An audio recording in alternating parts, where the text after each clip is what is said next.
Nomi Factory is an excellent mod pack, and here I really want to demonstrate that by showing you all just how in-depth the progression is. And the only way to demonstrate that is by going from nothing to a fully fleshed out base. I really think that you're gonna enjoy it. So let's get into it.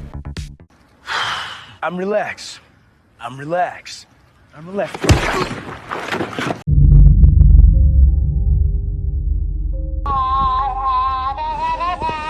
I got started chopping some trees, doing all the generic Minecraft stuff. But you forgot one step. The sign crafting bench. Oh my god. This thing is the best thing ever. I've never encountered a better piece of equipment to have in your inventory. Okay, you don't have to place crafting benches everywhere. No, just right click.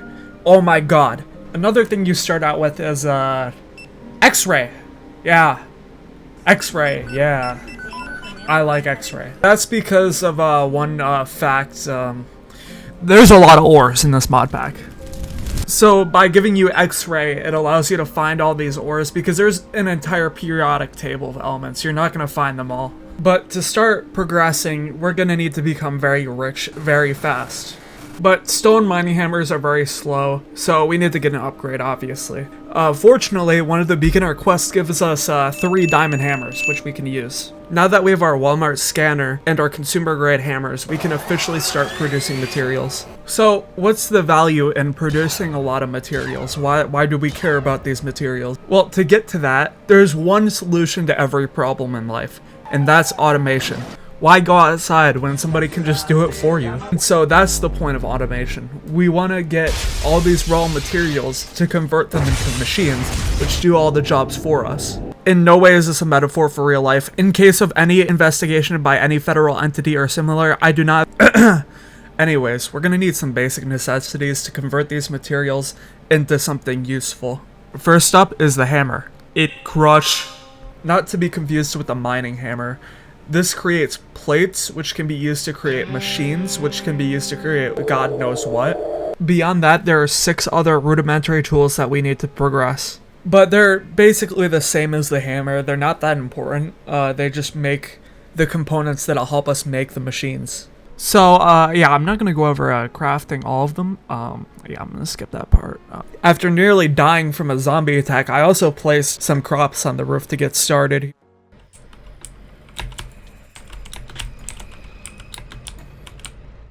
Woo! Get away! Go! Go! Holy shit! I almost died. Oh, it's...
After 2 or 3 hours of absolute gaming, we have all the basic machines we need. Oh yeah, also something kind of silly happened, so I want to show you that first before we move on. Oh my god! Oh my god. Oh my god. Oh my god. Oh my god. It's... Oh! The anvils blocked it, holy shit. After rewatching the clip a few times, I can say without a doubt that those creepers are feds, and I will not be elaborating further on this matter. After a long hard battle with the crafting bench, I finally made the wire mill. Well, why should we care about the wire mill? Consider, if you will, Wires are pretty expensive, but what if we could make them cheaper? And that's what the wire mill does. It just converts ingots into wires. I also set up a sugarcane farm, a log farm, wheat farm, cow farm, and which will probably come into use later. Beyond that, I learned how to break the time-space continuum by abusing infinite rotation. And still, it took me 10 minutes of gameplay to realize that there's no nether in this mod pack. And after taking one look at the quest book, yeah, stuff was looking extra expensive. Fortunately, there was one savior in the darkness, and that's the macerator. It doubles all ore output by smashing it into dust. And this is very critically overpowered because let's say you have a multi-block structure, you only have to get the resources for half that multi-block now to achieve the same result. On top of that, it has a more niche purpose of being able to create alloys, and alloys are essentially a mix of two metals that you can use to create better and stronger machines. And there's one machine that rises above them all at creating alloys, and that's the alloy smelter. It gives us access to things like steel among other alloys. Now it was time for the early game boss of the mod pack, the electric blast furnace. This was only the beginning of the pain. There was so much more to come.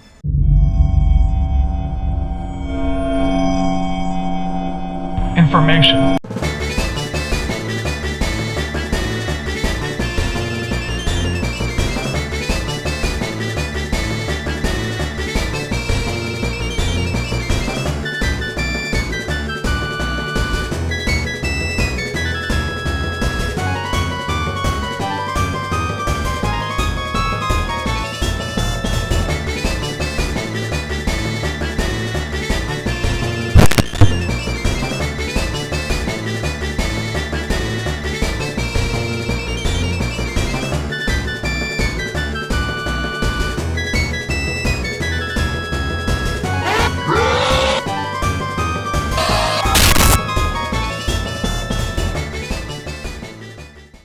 We did it.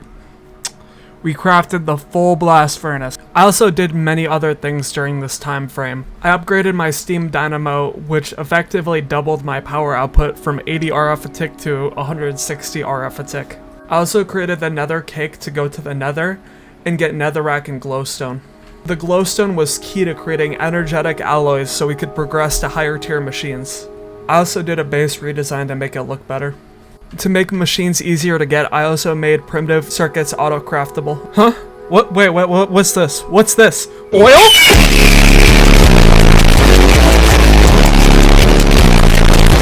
Jokes aside, there's something I've been keeping from you. When a certain person who was arrested in Romania on trafficking charges, he mentioned breaking out of the Matrix, and I'm pretty sure this was a direct reference to the simulation chamber.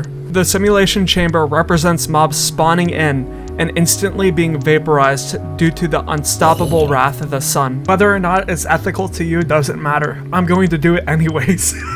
Those mobs also drop loot crates that can be put into loot fabricators to get stuff. The problem is, to run this infinite resource generator, we need blue Klondike bars, and a lot of them. So the solution was to cease production for peak resource generation. We would have to automate the blue Klondike bars. The problem is that it requires a PhD from Minecraft University, and the Minecraft equivalent of a nuclear reactor. But the turnout was huge, so I was willing to go through with it. So here it is. Here's how you automate the Klondike bars. Behind the trash can, there's a cobblestone generator. The cobblestone is produced and placed into macerators to be ground down into dust or sand. The sand on the left is smelted, the dust on the right is turned into clay. Then the glass is converted into quartz. Then the loot fabricator creates ender pearls, which are placed into the fluid extractor to get enderium. Then we use a medium voltage chemical reactor to produce resonant clathrate, which is then smelted and merged in with the clay to produce Klondike bars. Then we repeat for infinite resources and Klondike bars. But that's not all. We power the device with the numismatic generator.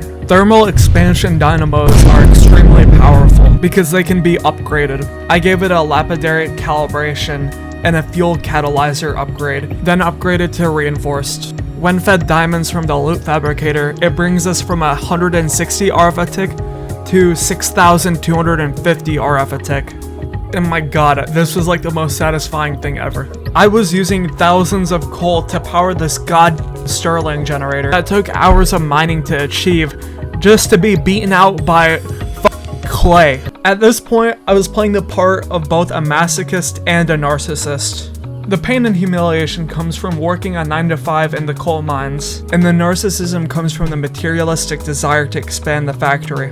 And there's a phenomenon that states the longer you play modded Minecraft, the more these characteristics come out over time. And that's what's important. That's the derived satisfaction that comes from Nomi Factory. So, to wind down, in this part, we accomplished so much. We built the blast furnace, we started our base, and I'm just so thankful that we were able to find a way to automate the goddamn clay. So with that, I really want to thank you for Subscribe, hit notification bell, my Patreon, subscribe to my TikTok, be on the MMC, sponsored by Raid Shadow Legends. watching episode 1. There will be more episodes.